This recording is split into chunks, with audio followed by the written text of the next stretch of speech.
Bien.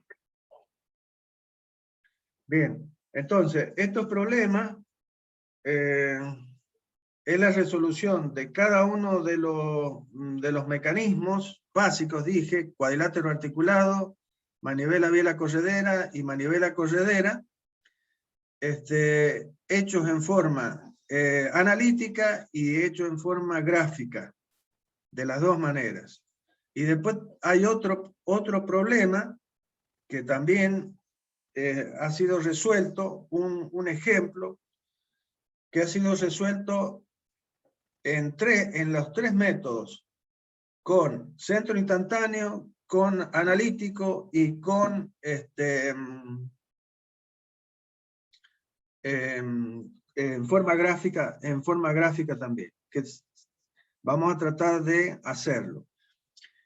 Nosotros nos hemos tomado el trabajo de ir explicando, ya van a ver en la parte gráfica, paso a paso, cómo se va haciendo el trazado de el trazado vectorial para poder resolver el problema. ¿Ah? Esto yo resolvía problemas en el pizarrón, varios problemas, en forma presencial, para que ustedes aprendieran a realizarlo.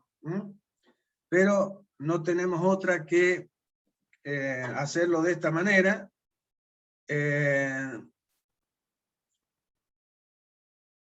Y al estudio de estos problemitas, de la resolución de estos problemitas, ustedes tienen que agarrar el libro Norton en el capítulo 6, creo que es el capítulo 6, de velocidades, y al principio del capítulo está explicado perfectamente cómo se hace y cuáles son los conceptos que se aplican para el trazado gráfico de un mecanismo. La parte gráfica. Y también está la parte de centros instantáneos, que yo ya se los expliqué en la última clase. ¿Qué es lo que son los centros instantáneos? ¿Cómo se determinan los centros instantáneos virtuales de un cuadrilátero? Y cómo se utiliza o se aplica el concepto de centro instantáneo para determinar las velocidades de un mecanismo. Bien. Bien, entonces comencemos, sigamos, mejor dicho, vamos a decir así, con el tema de resolver los problemas básicos, en este caso en forma analítica. Ya habíamos visto el tema analítico con un ejemplo que dimos al finalizar el tema de mecánica racional y mecanismo, pero lo dimos con una sola barra que se desplazaba respecto de dos guías. O sea, analizamos una barra. Y aquí tenemos que analizar tres barras, básicamente. El tema es lo mismo, no hay ninguna diferencia. Vamos a ver que vamos a ir planteando las ecuaciones de la misma manera y vamos a ir resolviendo barra por barra. Entonces, básicamente el problema es un cuadrilátero, ¿sí? Donde los puntos A y D son los pivotes fijos o juntas o pares o uniones fijas que conforman el bastidor. O sea, estos dos puntos A y D, si uniéramos estos dos puntos, sería nuestra barra bastidor, que esquemáticamente la podemos hacer así, mediante dos triangulitos o dos gráficos como los que tenemos colocados acá. Bien, la barra AB, que es la barra de entrada, la barra BC, que es la acopladora, y la barra CD, que es la barra balancín de salida. La barra B también es una barra balancín porque por las longitudes que tienen las dos barras que están unidas al bastidor, que son las adyacentes al bastidor, por sus longitudes, este mecanismo no va a poder rotar, o sea, las barras no van a poder rotar en forma completa, van a hacerlo en forma parcial. Por lo tanto, este mecanismo va a ser un mecanismo de doble balancing. Va a ir de una posición a otra posición, extrema. Pero no va a poder girar, ninguna de las barras va a poder girar 360 grados. Bueno, para resolver los problemas, básicamente debemos conocer toda la geometría. O sea, por eso tenemos todos los datos que tienen que ver con las longitudes de las barras. Todos los datos. Sabemos cuánto mide cada una de las barras. Y desde el punto de vista cinemático, vamos a tener que conocer todos los datos necesarios de cuántos eslabones de un eslabón. ¿Por qué? Porque sabemos que este mecanismo tiene un solo grado de libertad, por lo tanto, conociendo todos los datos referidos a un eslabón, vamos a poder resolverlo. Entonces, por eso es que tenemos los datos de la velocidad angular y de la aceleración angular de la barra AB. Bien. Vamos a plantear entonces las ecuaciones. ¿Dónde voy a poner mi sistema absoluto? En un punto fijo. ¿Cuál es el punto fijo? El punto A. Entonces, en ese punto vamos a colocar el sistema fijo XY. ¿Y por dónde voy a empezar? A analizar. Y voy a empezar a analizar por la barra de la cual conozco algún dato. ¿Cuál es la barra de la cual conozco datos? La barra AB, que son su velocidad angular y su aceleración angular. Entonces, vamos a empezar planteando el tema de velocidad. ¿Para qué? Para saber qué velocidad tiene el punto B. Para saber qué velocidad tiene el punto B, qué hace el punto B, y se traslada respecto de un punto que sería el punto A. ¿Por qué? Porque pertenece a una barra AB que rota respecto a este punto. Entonces el punto B va a seguir una trayectoria circular con centro en A, básicamente. Entonces la velocidad de B va a ser un vector que va a ser tangente a la trayectoria que sigue este punto y va a ser perpendicular a la barra AB. Bien. El sistema auxiliar, ¿dónde lo voy a colocar? Para considerar tanto la parte de traslación pura y la parte de rotación pura. Y la voy a colocar en un punto conocido. ¿Cuál es el único punto conocido que esté relacionado con esta barra B? Y el punto A, del cual conozco ¿qué cosa? Su velocidad. ¿Cuál es? 0. ¿Está bien? Entonces, a mí me conviene colocar el sistema auxiliar X1 y 1 en el punto A, en coincidencia con el eje absoluto o fijo XY.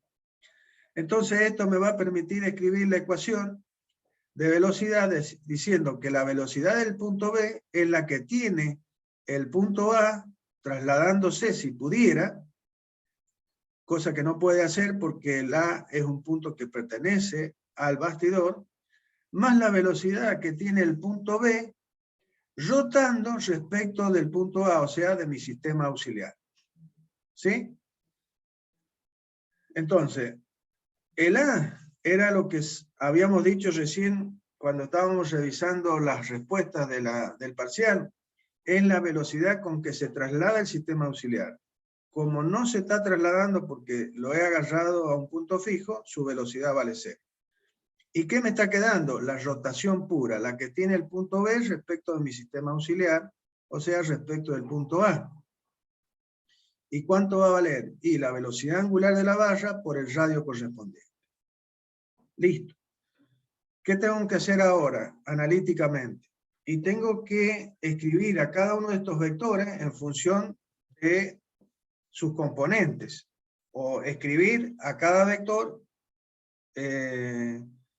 según en relación con la dirección que tiene. ¿Está bien? Entonces, el vector velocidad de B, sabemos que va a ser un vector, como dije recién, que va a ser tangente a la trayectoria. B sub B es la velocidad absoluta del punto B, es la que yo veo estando colocado en el origen del sistema absoluto XY, es decir, en el O, en el cual coinciden el A y el O1, que es el origen del sistema relativo también. Entonces, la velocidad absoluta de B, sé que es un vector que va a ser tangente a la trayectoria y perpendicular a este radio.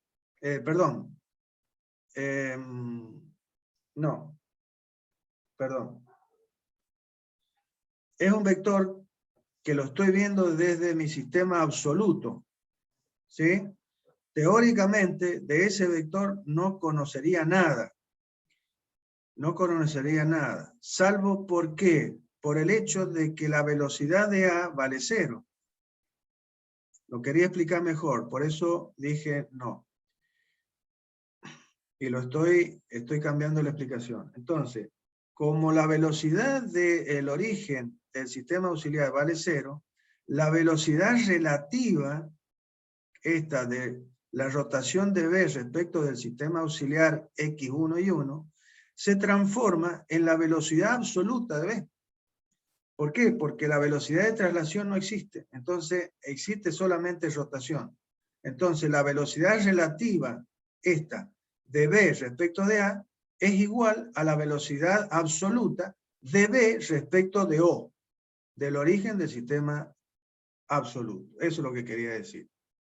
Y por lo tanto, sabemos que esta velocidad absoluta, ¿sí?, debería ser una velocidad que va a ser tangente a la trayectoria y perpendicular a este radio. Por eso. Pero yo no sé cuáles son las componentes, por lo tanto pongo a este vector velocidad de B en función de sus componentes, que va a ser una proyección sobre el eje de las Y y una proyección sobre el eje de las X. Una proyección sobre el eje de las X, perdón, y una proyección sobre el eje de las Y. Hasta el momento no conozco cuánto vale el módulo este y el módulo este.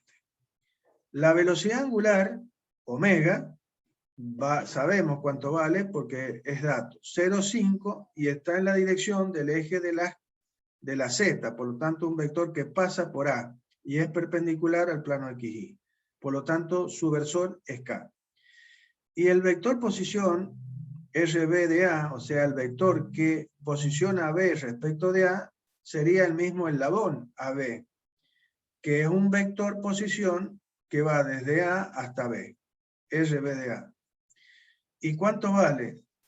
Y tiene dos componentes, porque tiene una componente sobre el eje de las X y uno sobre el eje de las Y, las dos positivas. ¿Y vale cuánto? 0,9, que es el valor. Perdón, 0,9, que es la longitud del eslabón, por el coseno del ángulo que forma este eslabón respecto al eje de las X. Y lo mismo para el eje de las Y. Ahí formamos el vector numéricamente con las componentes correspondientes.